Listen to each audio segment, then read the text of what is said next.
क्या आपने कभी सोचा है जो YouTube पर इतनी सारी वीडियोस हैं, इतना सारा डेटा है, वो कहाँ पर स्टोर होता होगा?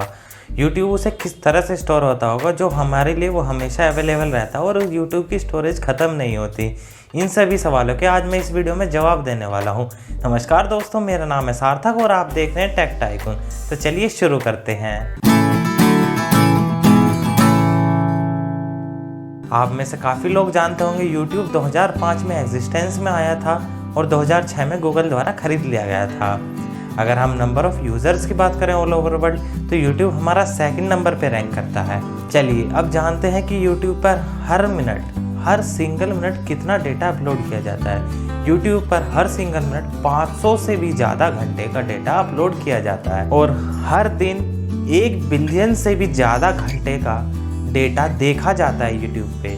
तो YouTube को तकरीबन 1 पेटाबाइट से भी ज़्यादा, 1 पेटाबाइट हमारी 1024 टेराबाइट्स के बराबर होती है और 1 टेराबाइट हमारी 1024 गीगाबाइट्स के बराबर होती है। आप ये समझिए कि YouTube को हर दिन 1 पेटाबाइट से भी ज़्यादा डेटा को स्टोर करने की ज़रूरत पड़ती है।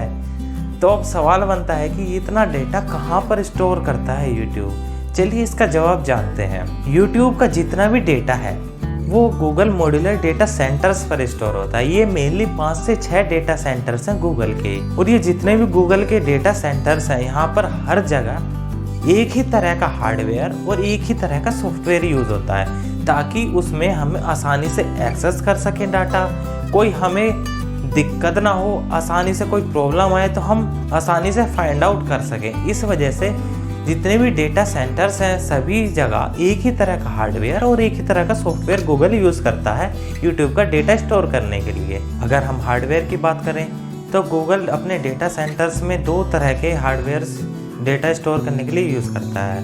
पहला होता है स्पिनिंग हार्ड डिस्क ड्राइव जो प्राइमरी सोर्स के तौर में यूज़ करता है गूगल, और दूसरा होता है सॉलिड स्टेट ड्राइव्स जिसे हम SSDs भी कहते हैं। ये काफ़ी फास्ट होती हैं compare to spinning hard disk drive, but ये थोड़ा एक्सपेंसिव होती हैं, इसलिए ये इकोनॉमिकल नहीं है। चलिए अब समझते हैं कि गूगल डेटा इतना मैनेज कैसे करता है YouTube का। गूगल जो YouTube का डेटा है उसको 2 फॉर्म में मैनेज करता है। पहला है गूगल फाइल सिस्टम और दूसरा है बिग टेबल। अब चलिए समझते हैं गूगल फाइल सिस्टम और बिग टेबल का क्या फंडा है। गूगल फाइल सिस्टम एक डिस्ट्रीब्यूटेड फाइल सिस्टम है जो कि गूगल द्वारा डेवलप की गई है। डिस्ट्रीब्यूटेड फाइल सिस्टम का मतलब यहाँ पर ये है कि वो काफ़ी सारी जो स्टोरेज है अलग अलग जगह रखता है, डिस्ट्रीब्यूट करके रखता है। यही यहाँ पर गूगल फाइल सिस्टम का डिस्ट्रीब्यूटेड फाइल सिस्टम का मतलब है। अब हम बिग टेबल की बात करें तो बिग टेबल का यहाँ पे मैनेज कैसे करता है। बिग टेबल मैनेज करता है low latency distributed file system.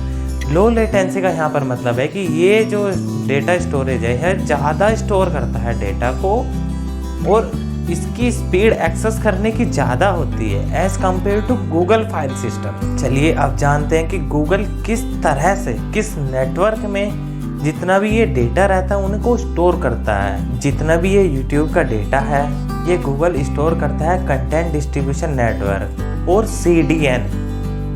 यहाँ पर CDN का क्या काम है? यहाँ पर CDN कंफर्म करता है कि जो हमारा डेटा है YouTube पर वो हर यूज़र के लिए अवेलेबल हो, हमेशा कभी भी उसको कोई प्रॉब्लम ना आए, मतलब हमारा कोई डेटा लूज ना हो, कॉन्स्टेंटली अवेलेबल हो सभी के लिए। CDN यहाँ पर ये वर्क करता है, ये कंफर्म करता है। अगर ज़्यादा पॉपुलर वीडियोज़ हैं तो गूगल उनको CDN में स्टोर करता है। CDN में यहाँ पर क्या होता है, उसकी बहुत सारी कॉपीज़ बना दी जाती हैं और अलग अलग जगह रख दी जाती हैं। और इसका फ़ायदा क्या होता है? इसका फ़ायदा ये होता है अलग अलग जगह रखने का, कॉपीज़ बनाने का, जो हमारा यूज़र है वो जल्दी एक्सेस कर पाता है डेटा को।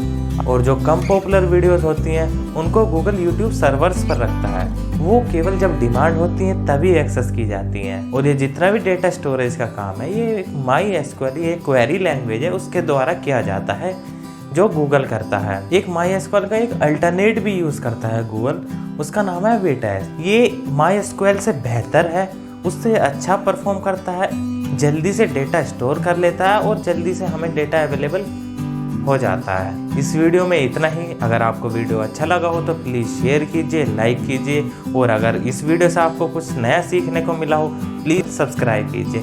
Thank you.